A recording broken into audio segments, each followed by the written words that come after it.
Welcome student, सभी विद्यार्थियों का स्वागत है आपके अपने हिंदी यूट्यूब चैनल केमिस्ट्री वाले .com में। अब से पहले वीडियो में हम पदार्थ की अवस्थाओं के बारे में जिक्र कर चुके हैं, जैसे कि ठोस, द्रव और गैस। उसके बाद में दो पदार्थ की अवस्थाएं और होती हैं जिनका जिक्र हम इस वीडियो में करने वाले हैं। यदि समय पर्याप्त हुआ तो जिक्र कर लेंगे, वरना अगली वीडियो में जो बची हुई दो पदार्थ की अवस्थाएँ हैं वो आइंस्टाइन कंडेंसेट और जो आपकी एक और अवस्था है प्लाज्मा, उसके बारे में हम जिक्र करने वाले हैं। तो सबसे पहले मैं आपको बता दूं कि पदार्थ की जो है 5 अवस्थाएं होती हैं, जैसे कि ठोस, द्रव, गैस। और उसके बाद में आता है एक और अवस्था बोस आइंस्टाइन कंडेंसेट। उसके बाद में एक और अवस्था है प्लाज्मा। तो ये 5 अवस्थाएं होती हैं।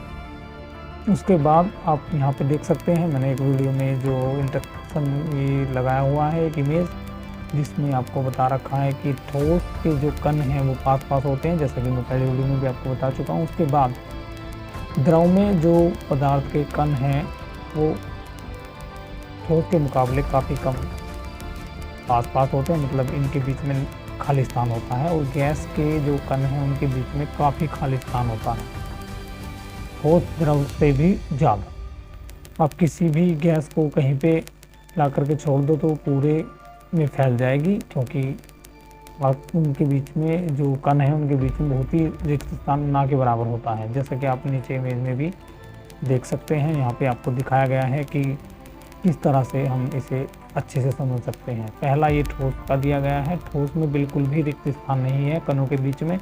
द्रव में कणों के बीच में रिक्त स्थान है, ठोस से थोड़ा ज़्यादा है। और गैस में कणों के बीच में सबसे अधिक रिक्त स्थान है।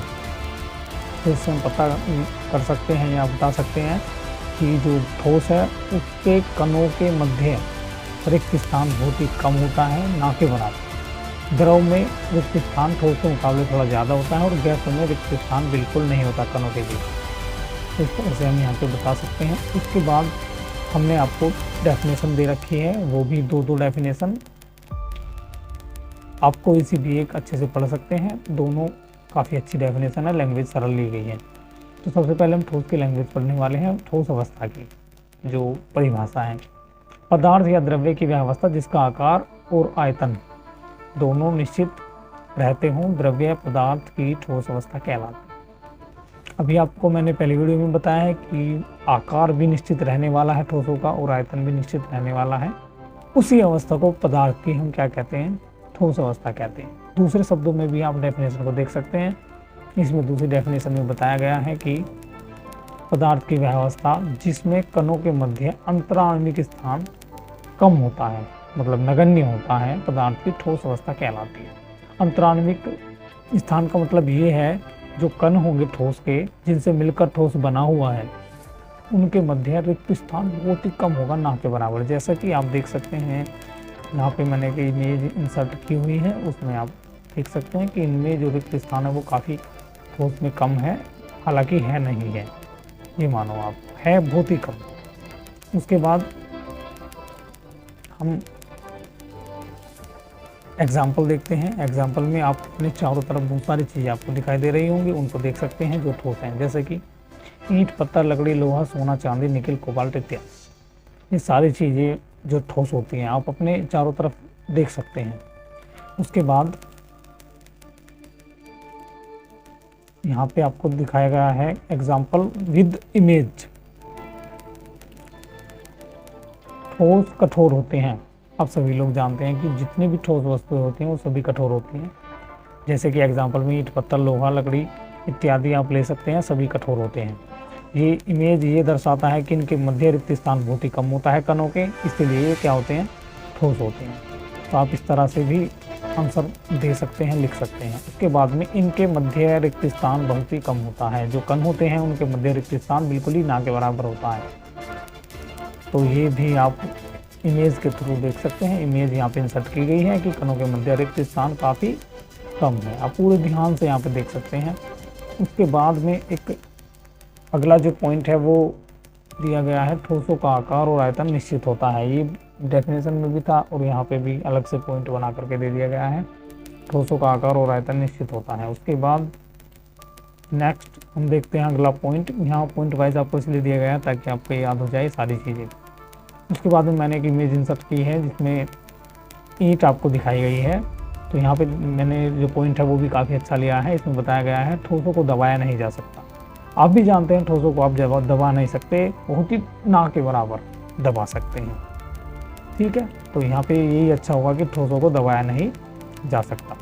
उसके बाद एक और मैंने इमेज लिया है जो ठोस का ही है। कनों के बीच में रिक्त स्थान बहुत ही कम होता है, उसकी वो संकेत करता है। कठोर होते हैं जो ठोस हैं आपके, तो वो चीज़ें यहाँ पे दी गई हैं, दिखाई गई हैं आपको। उसके बाद ये सारे पॉइंट आप डेफिनेशन में लिख देंगे। एक चीज़ और दी गई है, नोट पॉइंट है ये, हालांकि इसमें बताया गया है ठोसों में बहने का गुण नहीं होता है और इनके गलनांक व क्वथनांक उच्च होते हैं। मतलब कहने का ये है जो ठोस हैं आपके उनमें बहने का गुण बिल्कुल नहीं होता है, जैसे कि जल बह जाता है और बहुत सारी चीज़ें। इनके गलनांक और क्वथनांक भी काफ़ी उच्च होते हैं। मतलब कहने का ये है कि आप इन्हें गला नहीं सकते जल्दी से और कम टेम्परेचर पर, और उसके बाद में क्वथनांक उबाल भी नहीं सकते कम टेम्परेचर पर। तो इनके ज़्यादा टेम्परेचर पर ये उबलेंगे और गलेंगे भी।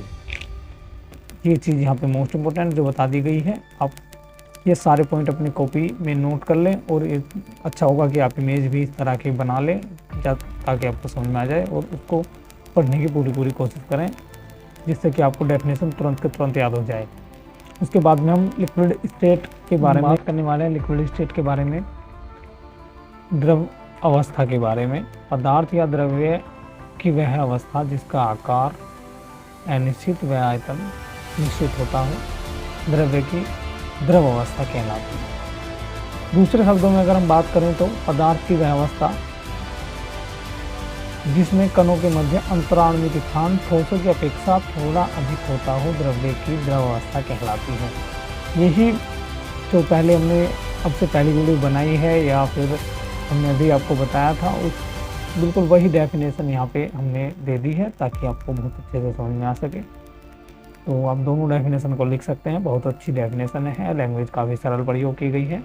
अंतराण्विक स्थान के अनुसार ये है और जो डेफिनेशन ज़्यादातर चल रही है वो ये वाली है। आप कोई सी भी डेफिनेशन लिख सकते हैं, काफ़ी अच्छी दोनों डेफिनेशन है, गलत कोई सी भी नहीं है। उसके बाद में इसी तरह से जैसे ठोस को यहाँ पे हमने बताया था, उसी तरह से एक एक चीज़ यहाँ पे द्रव की भी बता रखी है, जैसे दूध, तेल, शैम्पू, घी आदि। ये एग्जाम्पल दिए गए हैं, एग्जाम्पल वो लिए गए हैं सारे जो आपके दैनिक जीवन में प्रयोग होते हैं। फिर उसके बाद में एक पॉइंट सबसे पहले आया है, द्रव का आयतन निश्चित व आकार अनिश्चित होता है। आप जानते ही हैं किसी भी बर्तन में आप द्रव को रख देंगे तो उसका आकार तुरंत ही उसकी तरह हो जाएगा। ये चीज़ आपको बहुत अच्छे से पता है, आप दैनिक जीवन में देखते ही हैं चीज़ को। अगर आपने जो द्रव है आपका किसी गोल बर्तन में ले रखा है तो वो बेलनाकार बर्तन की तरह ही रहेगा। यदि आपने चौकोर बर्तन में ले लिया है तो चौकोर बर्तन की तरह आकार ले लेगा। उसके बाद में हम अगला पॉइंट देखते हैं। एक एग्जाम्पल आपको दिया गया है, ये आपको समझाने की कोशिश की गई है एग्जाम्पल के थ्रू। उसके बाद द्रवों के कणों के बीच रिक्त स्थान ठोसों के अपेक्षा थोड़ा ज़्यादा होता है। ये डेफिनेशन भी आप एक देख चुके हैं। तो यहाँ देख सकते हैं आप इस इमेज में दिखाया गया है कि जो ठोस है उनके मुकाबले काफ़ी ज़्यादा रिक्त स्थान कणों के मध्य देखने को इसमें आपको मिलेगा। तो ये पॉइंट भी काफ़ी अच्छा है, आप इसको भी सभी पॉइंटों को तो आप नोट कर लीजिएगा ताकि आपको कोई प्रॉब्लम ना हो और लिखने में भी आसानी हो। पॉइंट हमने बिल्कुल आसान ले रखे हैं। द्रवों